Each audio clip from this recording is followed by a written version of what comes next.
મારું નામ નિશા છે. મને આશ્ચર્ય થયું કે મારા મોટા ભાઈ જે કામના ચોર હતા આજે તે મહેનતી બની ગયા હતા અને તેની કમાણીથી અમારા ઘરમાં કોઈ વસ્તુની કમી ન હતી. પણ એવું તો શું હતું મારા ભાઈ અંદર જે બીજા કોઈની અંદર ન હતો. મારો ભાઈ કપડાં સીવતો હતો. તે કપડાં જેન્ટ્સ અને લેડીઝ બંને માટે સીવતો હતો. હવે અમારા વિસ્તારના બધા લોકો બજારમાં જતા અને મારા ભાઈની દુકાને તેમના કપડાં સિલાઈ કરાવવા માટે આપી જતા. જ્યારે મારા પિતા જીવતા હતા ત્યારે વિસ્તારના લોકો તેને પણ આટલા કપડાં આપતા ન હતા. જ્યારે મારા પિતા ભાઈ કરતાં સારા દરજી હતા. ભાઈએ તો મારા પિતા પાસેથી થોડું જ કામ શીખ્યું હતું. આખરે એવું તો શું થયું કે બધા લોકો મારા ભાઈ પાસેથી કપડાં સિલાઈ કરાવવા લાગ્યા અને ભાઈને આટલા પૈસા મળવા લાગ્યા. હું આ વાત પચાવી શકતી ન હતી. તેથી આ વાત જાણવા એક દિવસ મેં પ્લાન બનાવ્યો. પણ જ્યારે આ મામલો અમારી સામે આવ્યો ત્યારે હું ચોંકી ગઈ અને મને મારા કાન પર વિશ્વાસ ન થયો. પછી મને પસ્તાવો થયો કે મારે આ બધું ન કરવું જોઈતું હતું. કારણ કે હવે મારા માથા પર મુસીબત નાચી રહી હતી અને તે પણ બહુ મોટી હતી. કારણ કે મારા ભાઈ અમારા વિસ્તારના લોકોના વધુ કપડાં સીવતા હતા અને અમારા વિસ્તારના તમામ લોકો સાથે તેમનો સારો વ્યવહાર હતો. અમારા વિસ્તારના લોકો વિસ્તારના દરજીઓને છોડીને અમારા શહેરના મુખ્ય બજારની અંદર બનેલી મારા ભાઈની દુકાન પર કપડાં સિલાઈ કરાવતા. જો કે અમારા વિસ્તારના દરજીઓ પણ સારા કપડાં સીવતા હતા. મારો ભાઈ આટલું સારું કામ કરી રહ્યો છે તે અમારા માટે સારી વાત હોવી જોઈતી હતી. પણ ક્યાંક મને લાગ્યું કે કંઈક ખોટું છે. તેથી જ મેં તેની જાસૂસી કરવાનું શરૂ કર્યું. અમે 3 ભાઈ બહેન હતા. મારા 2 ભાઈઓમાં હું સૌથી નાની હતી. અમારા પિતા ન હતા. અમારા ઘરની બધી જવાબદારી મારા મોટા ભાઈના ખંભા પર હતી. પરંતુ મારા મોટા ભાઈએ જે પણ કામ કર્યું તેને હંમેશા નુકસાન જ સહન કરવું પડ્યું. ખબર નહીં તેના નસીબમાં શું લખેલું હતું. માતા પણ તેનાથી ખૂબ કંટાળી ગઈ હતી. પરિસ્થિતિ દિવસે દિવસે બગડતી જતી હતી. અમારા ઘરના સંજોગો શરૂઆતથી એવા ન હતા. કારણ કે મારા પિતા ખૂબ જ મહેનતુ માણસ હતા અને તેમણે ખૂબ મહેનત કરીને આ ઘર બનાવ્યું હતું. અમને ક્યારેય કોઈ વસ્તુની કમી થવા દીધી ન હતી. તેણે અમને ત્રણેયને ભણાવ્યા. પણ મોટા ભાઈએ ભણવા માટે ખૂબ પ્રયત્ન કર્યા પરંતુ તેને 8થી વધુ અભ્યાસ કર્યો ન હતો. મેં પણ હાઈસ્કૂલ પૂર્ણ કરી હતી અને મારા બીજા ભાઈએ પણ હાઈસ્કૂલ પૂર્ણ કરી હતી. મારા મોટા ભાઈનું નામ સંજીવ અને નાના ભાઈનું નામ મેહુલ હતું. જ્યારે પણ સંજીવભાઈ ક્યાંક જતા હતા અને કોઈ પણ કામ કરવાનો પ્રયાસ કરતા હતા ત્યારે તેઓ મહેનત કરવામાં અસમર્થ રહેતા હતા. આજના સમયમાં દરેક કામ સખત મહેનતથી થાય છે. મહેનત વગર કોઈ પૈસો આપી શકતો નથી. પણ મારો ભાઈ આ સમજી શકતો નહીં. અમે તેમને સમજાવવાનો પ્રયત્ન કરીને થાકી ગયા હતા. મેહુલભાઈ નોકરી કરતા હતા. તેને થોડા પૈસા મળતા હતા જેથી અમારો પરિવાર ચાલી રહ્યો હતો. જીવન બરોબર ચાલી રહ્યું હતું. પણ જીવનમાં કોઈ મજા ન હતી જેવી પપ્પાના સમયમાં હતી. પૈસાનો તો સવાલ જ ન હતો. પણ મારી માતાને ચિંતા હતી કે મારો ભાઈ સૌથી મોટો છે અને તે કંઈ કામ કરતો નથી અને તેના લગ્ન પણ બાકી છે. કારણ કે આજના જમાનામાં છોકરીના માતા પિતા પોતાની દીકરી માટે માત્ર છોકરો જ નથી શોધતા પણ છોકરાનો પગાર, તેનું ઘર બધું જ જોવે છે. અને આ અમને સૌથી વધુ ચિંતિત કરતું હતું કે તો પછી ભાઈના લગ્ન કેવી રીતે થશે. પણ ઘરમાં ભાઈનું વર્તન દિવસે ને દિવસે ચીડચીડું બનતું જતું હતું. મમ્મી હંમેશા તેને ટોણા મારતી કે તેના લગ્ન કેવી રીતે થશે, કોઈ તેમને તેની પુત્રી કેવી રીતે આપશે, ત્યારે સખત મહેનત કરવી પડશે અને ઘરની સંભાળ રાખવી પડશે. એટલા માટે અમે તારા લગ્ન કરી શકીએ નહીં. તો અમે બીજા કોઈની દીકરીને અમારા ઘરમાં લાવીને તેનું જીવન બરબાદ કરવા નથી માંગતા. માની વાત સાંભળીને ભાઈ હંમેશા મા પર ગુસ્સે થતો.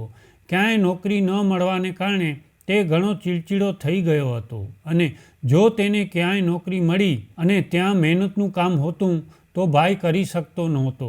જ્યારે મારા પિતા જીવતા હતા ત્યારે તેની પાસે એક દુકાન હતી જ્યાં તે ટેલરિંગનું કામ કરતા હતા. તેને તે દુકાન મેઇન બજારની અંદર ખોલી હતી, જ્યાં તે સારી એવી કમાણી કરતા હતા. તે મહિલાઓના કપડાં સીવતા હતા. પપ્પાએ ક્યારેય અમને કોઈ વસ્તુની કમી ન થવા દીધી.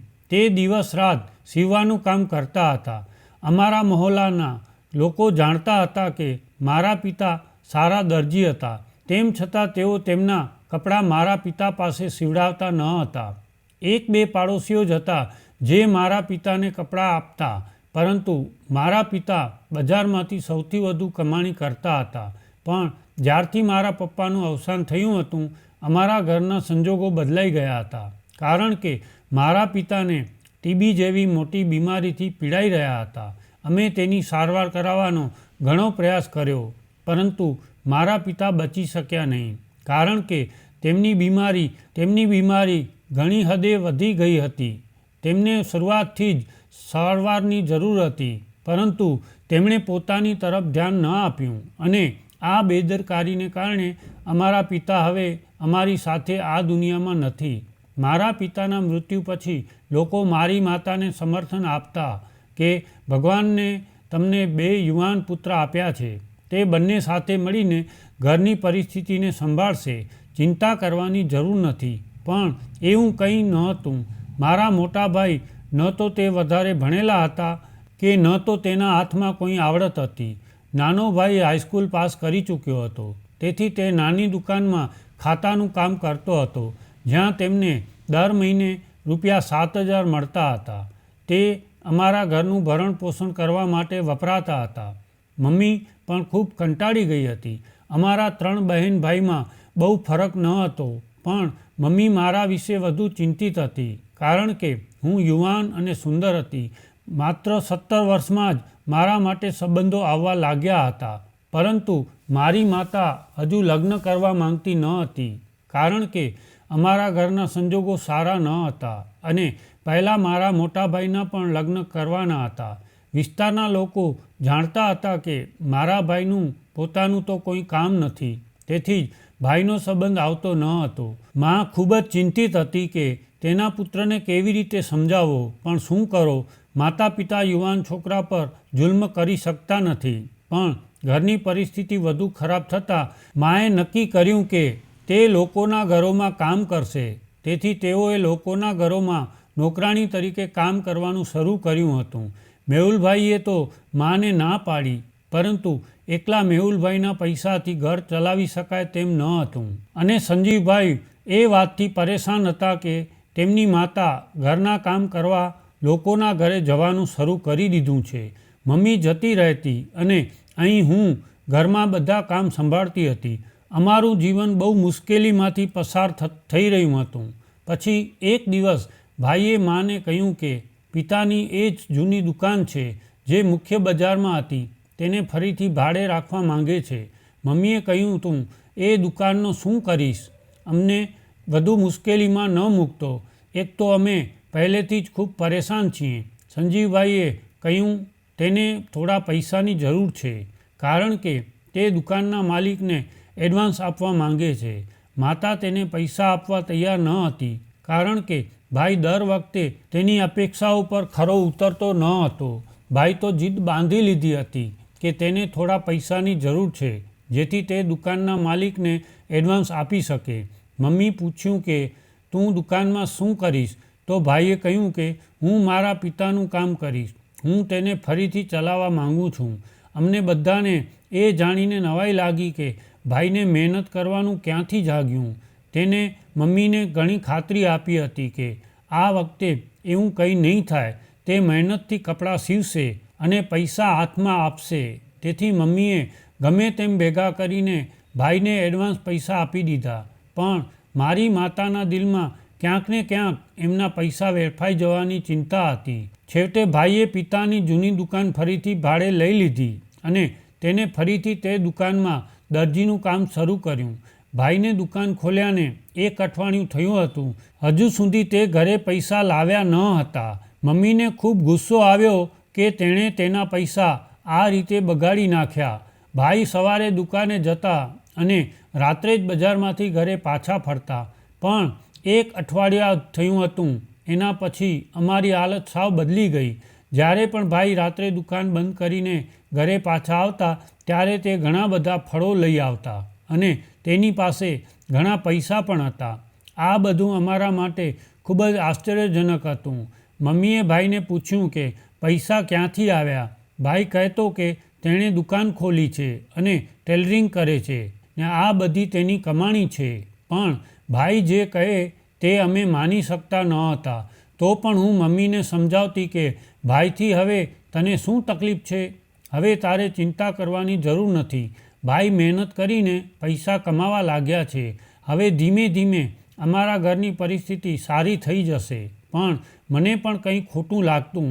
અમારા ખર્ચા માટે ભાઈ અમને બધાને નાની નાની રકમ આપતા. અમે બધા ખૂબ ખુશ હતા. અમારું ઘર પુષ્કળ રાશનથી ભરેલું હતું. હવે કોઈ વસ્તુની કમી ન હતી. દિવસો આમ જ પસાર થઈ રહ્યા હતા અને હકીકતમાં ખૂબ સરસ જઈ રહ્યા હતા. ભાઈને આવી મહેનત કરતા જોઈને અમે બધા ખૂબ ખુશ હતા. પરંતુ મારી માતા હજુ પણ ખુશ નહોતી. તેને લાગ્યું કે ભાઈ સિલાઈની આડમાં કોઈ ખોટું કામ કરી રહ્યા છે. મારા ભાઈ ગમે તેટલા આળસુ હતા પણ તે ખોટા ન હતા. મને આ અંગે સંપૂર્ણ તેના પર વિશ્વાસ હતો. મારો ભાઈ બેઈમાન ન હતો કે ચોર પણ ન હતો. ભાઈ ઘરે ખાવા પીવા માટે ઘણી બધી અદ્ભુત વસ્તુ લાવતા હતા. તેથી હું મારા ભાઈને કહેતી કે ભાઈ આ દિવસોમાં તમારું કામ સારું ચાલી રહ્યું છે. મારી આ વાત પર ભાઈ બહુ ખુશ હતા અને કહેતા કે લોકોના કપડાં સીવું છું. લોકોને મારા હાથની સિલાઈ કરેલા કપડાં બહુ ગમે છે. પરંતુ હું મોટા ભાગે મહિલાઓના કપડાં સીવું છું કારણ કે લેડીઝ કપડામાં ડિઝાઇનિંગ વર્ક વધુ હોય છે. આ કારણે મને તેમના કપડાં માટે વધુ પૈસા મળે છે. પરંતુ ભગવાનનો આભાર કે મારું કામ ખૂબ જ સારી રીતે ચાલી રહ્યું છે. અમે બંને ભાઈ બહેન વાત કરી રહ્યા હતા ત્યારે માં અમારી વચ્ચે આવી અને કહ્યું, તું આ જ કામ કરે છે ને? કંઈ ખોટું તો કરતો નથી ને? ભાઈએ કહ્યું કે હું શું ખોટું કરીશ? મમ્મી, શું તમે હજી પણ મારા પર શંકા કરો છો? વિશ્વાસ ન આવતો હોય તો બજારમાં આવો અને મારી દુકાનમાં બેઠેલા ગ્રાહકોને જોવો અને જુઓ કે મારી પાસે કેટલા લોકો આવે છે. ભાઈની વાત સાંભળીને માં ચૂપ થઈ જતી. વિસ્તારના ઘણા લોકો મારા ભાઈની દુકાને કપડાં સિલાઈ કરાવવા જતા હતા. માતાને લાગ્યું કે ભાઈ કંઈક ખોટું કરી રહ્યા છે. એક વ્યક્તિ પાસે આટલા પૈસા આવે છે જેને ક્યારેય મહેનત કરી નથી અને હવે તે ફક્ત સિલાઈ કામ કરીને આટલા પૈસા કમાય છે. તે વિચિત્ર હતું. પણ મારા ભાઈએ કહ્યું કે હું ઈમાનદારીથી પૈસા કમાઉં છું અને પછી મારા પિતાના કારણે પણ કેટલાક લોકો મારા ભાઈને કપડાં આપતા હતા કારણ કે મારા પિતા પણ આ જ દુકાનમાં સિલાઈ કરતા હતા અને તે ખૂબ વૃદ્ધ દરજી હતા. મારા પિતાના અવસાન પછી ભગવાનનો આભાર કે દુકાન માલિકે હજુ સુધી આ દુકાન કોઈને ભાડે આપી ન હતી. એક દિવસ મને મારા ભાઈની દુકાન જોવાની ઈચ્છા થવા લાગી. તેથી મારી માતાને કહ્યા બાદ હું મારી એક મિત્ર સાથે સંજીવભાઈની દુકાને ગઈ હતી. તેની દુકાન ખૂબ જ સુંદર હતી અને તે ખૂબ જ સારી જગ્યાએ હતી. તેણે ઘણા મશીનો પણ લગાવ્યા હતા અને તે ત્યાં બેસીને પુરુષો અને મહિલાઓના કપડાં સિલાઈ કરતા હતા. લોકો મારા ભાઈ સાથે ખૂબ આદરપૂર્વક વર્તન કરતા અને તેમના માથા પર હાથ મૂકી રહ્યા હતા. આ બધું જોઈને મને ખૂબ આનંદ થયો અને આશ્ચર્ય પણ થયું હતું. હું ખુશ હતી કે લોકો મારા ભાઈને ઇજ્જત આપે છે. પરંતુ મને આશ્ચર્ય થયું કે જે લોકો પહેલાં મારા ભાઈને આળસુ કહેતા હતા અને તેને ક્યારેય કોઈ આપવા તૈયાર ન હતા એ જ લોકો હવે મારા ભાઈને ખૂબ ઇજ્જત આપતા હતા અને તેમના પરિવારના સભ્યોના કપડાં પણ તેની દુકાન પર સીવવા લાવી રહ્યા હતા.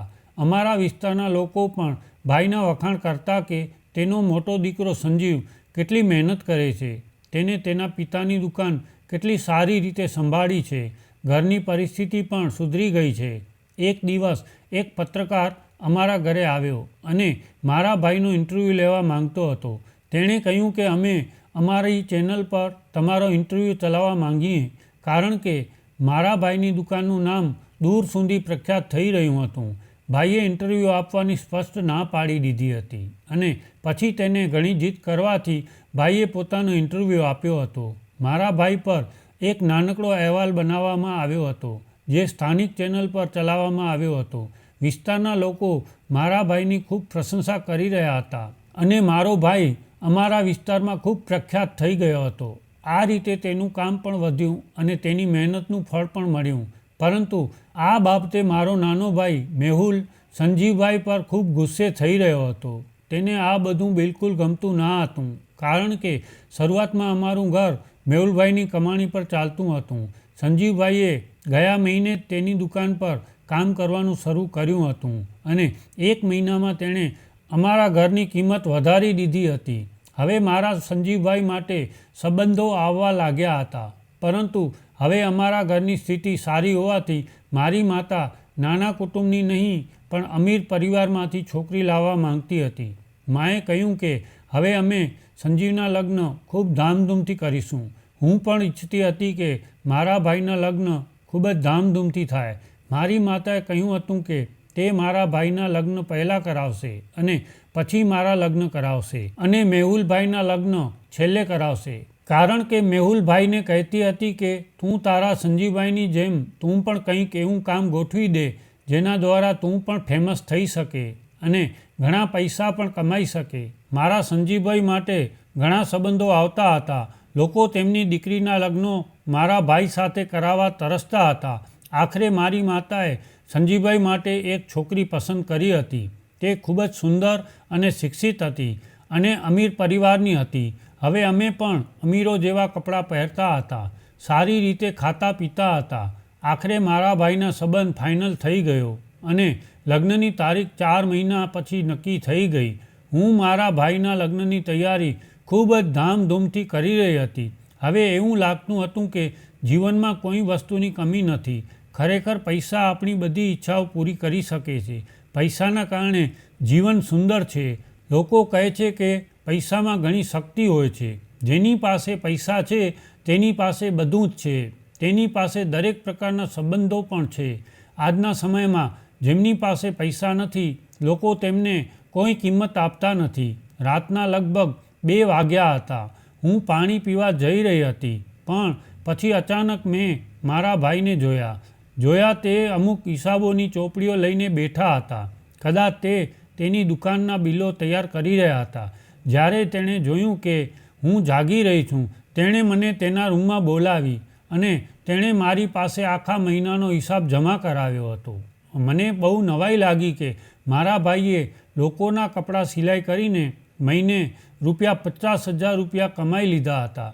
જ્યારે મારા પિતા કપડાં સિલાઈ કરતા હતા ત્યારે તેઓ મહિને માત્ર ₹10,000 અથવા ₹12,000 મેનેજ કરી શકતા હતા. ભાઈએ ઘણી પ્રગતિ કરી હતી. હવે દર મહિને ભાઈના ખાતામાં આટલા બધા પૈસા આવવા લાગ્યા. ભાઈએ તેની પત્ની માટે ઘણા દાગીના પણ બનાવડાવ્યા હતા અને તેના ઘરેણાની સાથે મારા લગ્નની પણ વ્યવસ્થા કરી હતી. હું મૂંઝવણમાં હતી કે મારા ભાઈ પાસેથી કેટલા લોકો કપડાં સિલાઈ કરાવે છે, જેથી તે આટલી બધી નોટો છાપી રહ્યા છે. એક દિવસ મારી મિત્ર અમારા ઘરે આવી. તે ક્યારેક મારી સાથે વાત કરવા અમારા ઘરે આવતી. જ્યારે મેં તેની તરફ જોયું તો તેના કપડાં પર મારા ભાઈની દુકાનનું લેબલ હતું. જ્યારે મેં મારી મિત્રને પૂછ્યું, શું તમે મારા ભાઈ પાસેથી કપડાં સીવડાવ્યા છે? તેણે કહ્યું, હા, જુઓ કપડાં કેટલા સરસ સીવ્યા છે તમારા ભાઈએ. તેથી જ તેણે મારી પાસેથી એક સૂટ માટે ₹10,000 લીધા છે. મારી મિત્રની વાત સાંભળી મારા અને મારા મમ્મીના હોંશ ઉડી ગયા.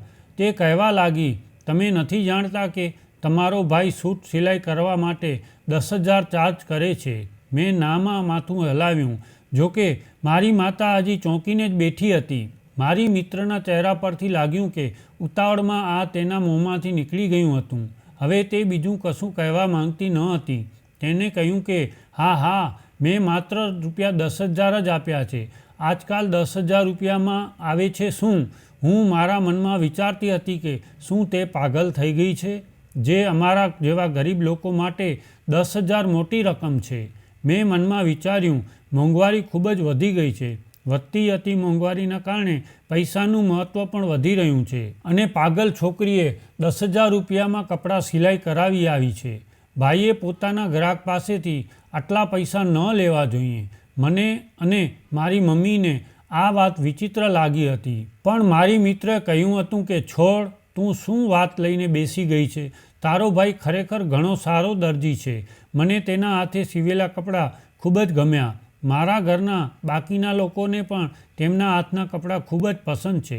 મારી માતાએ ખુશીથી તારા ભાઈને કપડાં સીવવાના પૈસા આપ્યા હતા. મારી માતાએ તેને પૂછ્યું હતું કે શું બીજા લોકો પણ તેને ખુશીથી પૈસા આપે છે? તો તે આ બાબતે મૌન રહી અને તેણે કહ્યું કે એ મને ખબર નથી. ખરેખર મારી મિત્ર અમારા ઘરે પૂજાનો પ્રસાદ લાવી હતી કારણ કે એક અઠવાડિયા પછી તેની સગાઈ હતી. મારી મિત્ર ખૂબ કાળી હતી. તેનો સંબંધ થતો ન હતો, પરંતુ હવે અચાનક તેનો સંબંધ બંધાઈ ગયો. આથી તે ખૂબ ખુશ થઈ ગઈ. આથી ખુશીને લીધે તેની માતાએ પૂજાનું આયોજન કર્યું હતું અને તે અમને પ્રસાદ આપવા આવી હતી. તે ગયા પછી મમ્મીએ મને પૂછ્યું કે સંજીવ એવું શું કરે છે કે લોકો ખુશ થઈને અને તેને ₹10,000 આપે છે? મેં મારી મમ્મીને કહ્યું કે તમારે વધુ ચિંતા કરવાની જરૂર નથી.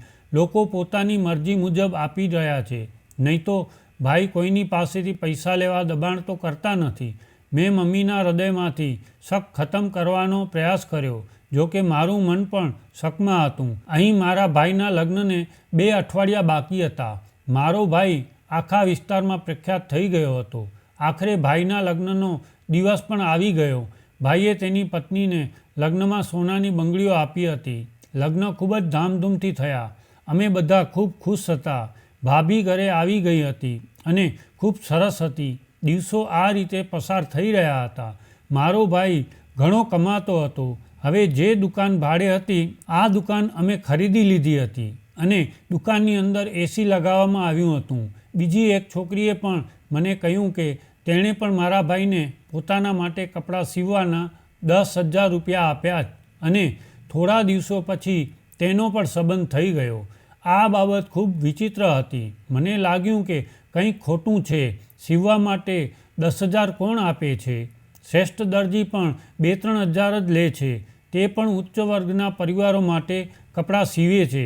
અહીં મારો ભાઈ માત્ર મધ્યમ વર્ગના પરિવારના લોકો માટે જ કપડાં સિલાઈ કરતો હતો અને આ મધ્યમ વર્ગના લોકો મારા ભાઈને 10,000 આપતા હતા. પણ એક વિચિત્ર વાત એ હતી કે સ્ત્રીઓ તેને ખુશીથી આટલા પૈસા આપતી હતી. ભાઈના લગ્નને 2 અઠવાડિયા વીતી ગયા. ભાભી 1 અઠવાડિયા માટે મા બાપના ઘરે ગઈ હતી. બીજી તરફ ભાઈ તેમના કામમાં વ્યસ્ત હતા કારણ કે દિવાળીની સિઝન આવી રહી હતી અને લોકો દિવાળીના સમયે વધુમાં વધુ કપડાં સીવડાવે છે. મારો ભાઈ રાત દિવસ સિલાઈ કરતો હતો. આ વખતે તેણે એક છોકરો પણ પોતાની સાથે રાખ્યો હતો મદદ કરવા માટે, કારણ કે તેને એકલા કામ કરવામાં સમસ્યાનો સામનો કરવો પડી રહ્યો હતો. મારા કાકાની દીકરી મારી સાથે અમારા ઘરે દિવાળી ઉજવવા આવી હતી. તે ખૂબ જ કંજૂસ હતી. મેં કહ્યું મારા ભાઈને કપડાં સીવવા આપ, પણ મેં તને પહેલેથી જ કહ્યું હતું કે મારો ભાઈ ઘણી વધારે સિલાઈ લે છે. તેણે મને કહ્યું કે તું પાગલ થઈ ગઈ છે. કપડાં સીવવા માટે ₹10,000 કોણ આપે છે? તારા ભાઈને હું માત્ર ₹700 આપીશ. મેં કહ્યું ઠીક છે, તમે જાઓ અને તેની પાસેથી કપડાનું નક્કી કરી આવો. તે ભાઈની દુકાને તેના કપડાં આપવા ગઈ હતી, પરંતુ જ્યારે તે 4 દિવસ પછી કપડાં લઈને પાછી આવી ત્યારે તેનો ચહેરો ઉદાસ હતો. મેં તેને કહ્યું શું થયું? ભાઈને કેટલા પૈસા આપ્યા? તેણે કહ્યું 10,000. તો હું હસવા લાગી. મેં તને કહ્યું તું કે તું તો તેને 700 આપવાની હતી અને 10,000 આપીને ચાલી આવી. મારી વાત સાંભળીને તે કહેવા લાગી કે મને સંજીવભાઈના કપડાં બહુ ગમ્યા. જ્યારે મેં મારી માતા સાથે કોલ પર વાત કરી ત્યારે તેને સંજીવભાઈને 10,000 આપ્યા. તેણે જે કહ્યું તે સાંભળીને હું ચોંકી ગઈ. હવે મને ચોક્કસ શંકા હતી કે કંઈક ખોટું છે. તેથી મેં નક્કી કર્યું હતું કે હવે હું મારા ભાઈની દુકાને જઈને જાતે જ જોઈશ કે ભાઈ ગ્રાહકો પાસેથી આટલા પૈસા શા માટે લઈ રહ્યા છે.